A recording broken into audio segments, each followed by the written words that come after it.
नमस्कार, मी इंदिरा ॲग्रोवन मध्ये आपलं स्वागत। राज्यात मान्सूनच्या पावसाचा जोर ओसरला असला तरी काही भागात हलक्या ते मध्यम सरी हजेरी लावतात, तर काही भागात ऊन सावल्यांच्या खेळात हलक्या सरी हजेरी लावतात।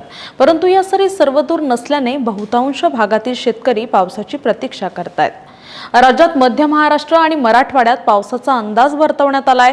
आज पुणे, सातारा, सांगली, कोल्हापूर, अहिल्यानगर, सोलापूर, नाशिक, धुळे, नंदुरबार, जळगाव, छत्रपती संभाजीनगर, जालना, बीड, धाराशिव, परभणी, लातूर, नांदेड आणि हिंगोली जिल्ह्यात तुरळक ठिकाणी विजांसह पावसाचा अंदाज आहे, तर उर्वरित राज्यात ढगाळ हवामानासह ऊन सावल्यांच्या खेळात काही ठिकाणी हलक्या सरी हजेरी लावतील, असा अंदाज हवामानशास्त्र विभागाने दिलाय।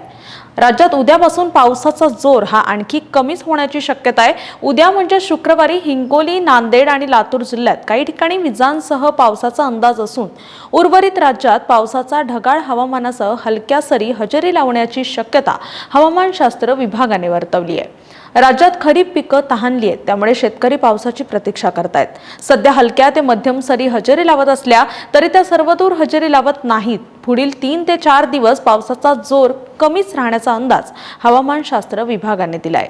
दक्षिण उत्तर प्रदेश आणि लगतच्या भागात कमी दाबाचं क्षेत्र कायम असून त्याच्याशी संबंधित चक्राकार वाऱ्यांची स्थिती समुद्र सपाटीपासून 5.8 किलोमीटर उंचीपर्यंत विस्तारलेली आहे।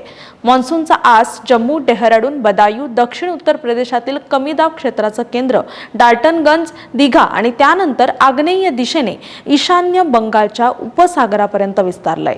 तसंच दक्षिण मध्य महाराष्ट्र आणि परिसरात समुद्र सपाटीपासून 5.8 किलोमीटर उंचीवर चक्राकार वाऱ्यांची स्थिती ही कायम आहे। अशाच ताज्या हवामान विषयक बातम्यांसाठी ॲग्रोवनला फॉलो आणि सबस्क्राईब करायला विसरू नका।